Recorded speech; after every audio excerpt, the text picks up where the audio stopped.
जी गल एक्सप्लेन करने वास्ते बड़ी बड़ी मिसाल होंगे ने दुनिया ते ना, लोग बड़ी बड़ी मिसाल देंगे ने। लेकिन एक मैं वीडियो देखी, उन्हें एक मैंने मौका मिलया गल एक्सप्लेन करने का। तुसी पहले सब तो पहले ए खतून देखो, ए खतून कौन है? एक स्टैबलिशमेंट है। स्टैबलिशमेंट हमेशा तुहानूं पता पर्दे चो दी है, बुरखे दे विच होंदी है, यह भी बुरखे दे विच है। हुण इहनूं तुसीं समझ लेना कि स्टैबलिशमेंट है। हुण कद्दू जाके मोटा देखो, स्टैबलिशमेंट के तामन दे नाल बड़ी ज़्यादा ताकत लैके आने वाला इमरान खान नमी टपोरी, जिन्हों सारे अदालतां फौज सारे मिल के उन्होंने इन्नियां मौजां कराइयां, वो फिट गया खा खा के कद्दू बन गया इस तरह का। यह ताकत का सर चश्मा इमरान खान जिन्हों को बना के बिठाता गया सी, ए पीले रंग का कद्दू ए हो जाए। उन्हें एक गीटा जा देखो, यह गीटा कौन है भला? यह जी बाकी जिन्नियां सियासी जमातां ने, इन्हां सारियां जमातां नूं रला के ते मार मार के उन्होंने भन्न तोड़ कर करके उन्होंने बंदे पट फट के ते इन्नी क बाकी सारी जमातां रह गई। उस तो बाद कहते हैं डट के खड़ा है कप्तान, अज तक यही कहते डट के, कई बार लम्मा पिया टोकरे सिर ते पा ले, डट के खड़ा है। मतलब कि जो असीं कहते डट के खड़ा है, वो भावें को जो मर्जी भावें किते महल्ले जो किसी निक्के जिहे बाल नाल फड़िया जावे ना, वो डट के खड़ा है। लो जी, वो जिहड़े बाकी जमातां रह गई सी, उन्होंने हथ तक नहीं लाया।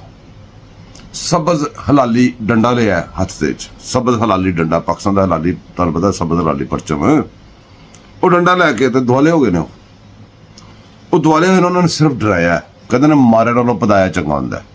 उन्होंने सिर्फ डराया, उन्होंने मारिया मूरिया नहीं हैगा इन्हूं, एक इन्ना सारा डंडा टच भी नहीं किया। उन स्टाइल उन्होंने की बनाया, उन्होंने किता कि इंज करके नस्या, ड्रामा दिता, मने नहीं निकल गए ने। इनू कहते से अदम एतमाद की तहरीक है वो लियांदी है। हुण वो जाके स्टैबलिशमेंट दस रहा है कि तेरा बेड़ा गर्क तो मैंने बचाया क्यों नहीं, तू उहदे नाल मिली ही है। वो कहती मैं नहीं मिली, कहती जब नहीं मिली तो बचाया क्यों नहीं। वो फिर पिछू आ गया, उन्हें आके जनाब वो 16 महीने की हुकूमत बनाती है। वो 16 महीने की हुकूमत बनाई है तो साफ फुल गया तो वड़ गया उत्थे जाके स्टैबलिशमेंट के कोल फिर रोन लग पिया। वेखो ना जाता जाके तो उन्होंने को फिर रोन लग पिया कि मैंने बचाया नहीं, तू है फुल। जमान पाक जो बंद होया सी, जो बाहर गाने गुने ला के लोग यशियां मार रहे सी, यह वो दौर की गल हैगी है। उन्हें बड़े उन्होंने फड्डे फुड्डे पै गए ने, उधरों फिर वो आ गया, सारी जमातां जी इकट्ठियां होके उन्होंने फिर पद कटते ने। वो फिर स्टैबलिशमेंट में कही जा रहा है कि मैनू बचा, तू ये नाल मिली है, जो अगर नहीं मिली तो मैं बचा। फिर उही फड्डा बनया है। हौसला इन्हां विच, वो पिछों घूम के फिर आ गए सारी जमातां दे।